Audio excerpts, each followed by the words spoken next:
fáilte ráis donach an seo agus I nniu táid chun an chailleach a léamh. Féchorthaí agus I gceitiil tríd an spéir. Nead a cáil le dréal.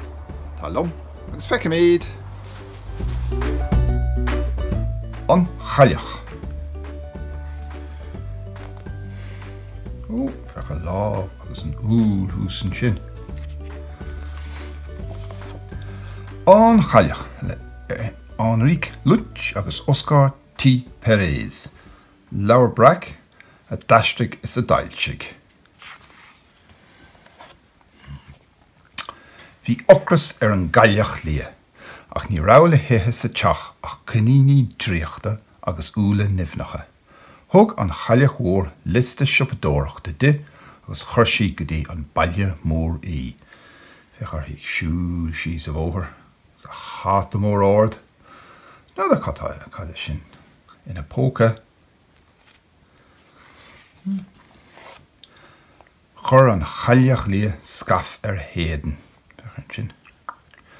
Ní anach duine bith mé sí. Ag an teach ósta, bhreanig sí isteach tríd an bhuineog agus chunig sí daoine ag ithe agus ag ól. Tháinig ocras orthaí arís. Isteach lé.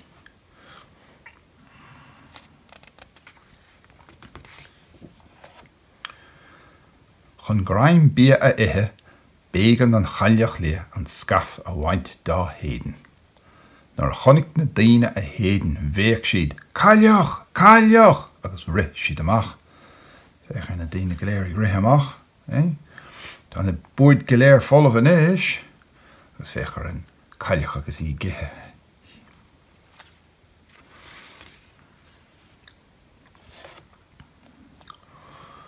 Ní a dhá raim ite ag an gaileach lia nar tháinig na Gardaí ina díag.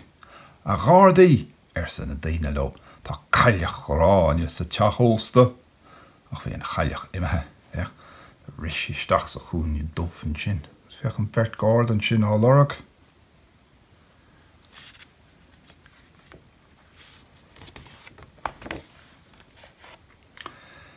Isteach leis an gaileach lia sa siopa Grosséire. Haspáin sí an liste dar a tuppa. Thug sé úlde. Sin úl bra mór sé.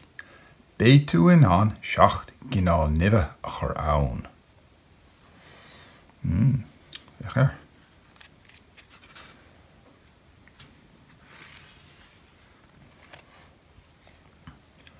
An sin chua sí go dtí an siopa bústéire agus haspáin sí an liste don bhústéir. Thug an bústéir cynnín bán de. Díach an chailleach lia as an gnín agus thóg sí lé é.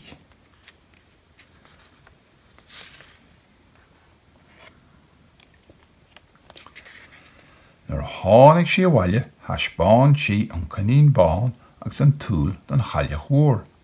Tá an bréan de cníní bán agus dúil le nimhe san chailleach lia, ba bhailim rud éigen difriúil a ithe.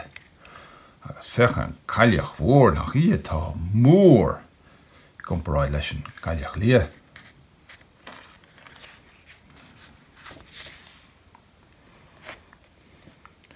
Thug an chailleach mhór leabhar de. Seo scéal Hansel agus Gretel sí. Lé an chailleach lia an leabhar. Bhí sé scríofa sa leabhar go raibh Hansel agus Gretel ina gcónaí I dteach seachláide. Chuir sé sin tuile ocras an gaileach lia.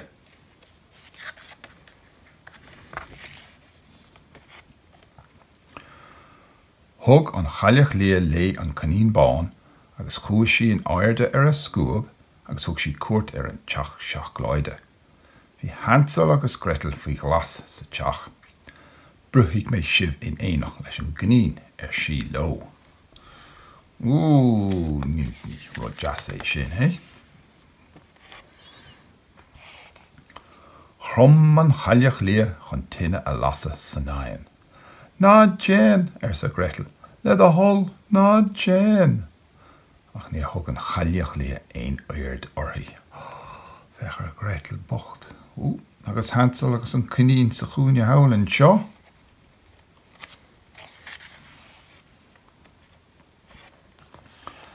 Nar bhí an tine lasta Dairig an teach an te agus thosaigh an teachláid ag lá. Nach bhfuil an teachláid an bhlasta san chailleach lia agus thosaigh si áthithe. Ach ba ghearg rá an teach in na locháin seachláide bheith fud na háide. Seachláid láite go léir. Bheith an cailleach an sin ina sí. Tá sí lán. Agus sin Hansel agus Gretel géiríonn Hansel a scaoile. Déalaigh Hansel, Gretel agus an cnín isteach sa chéil. Bhí an oiread seachláide ite ag an gailleach lia nach rá sin an rith ina níg.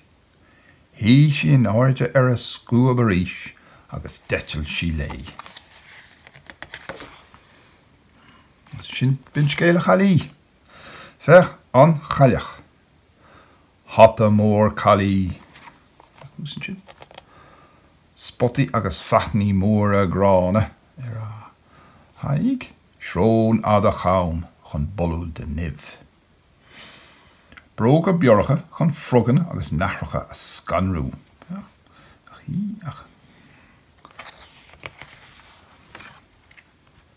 Grúig chalí. Gat a howlann seo, fallí chun deoch an a grána tríochta a dhéanamh. Cur a mór a milteach, lán le nimh.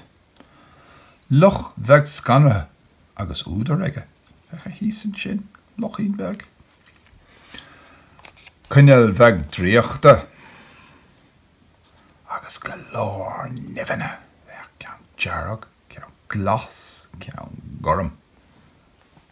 Cos frog agus airbal erc luachra. Agus scúab ad a chalí.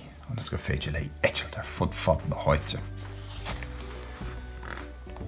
Agus an láb na buideáil nimhe. So.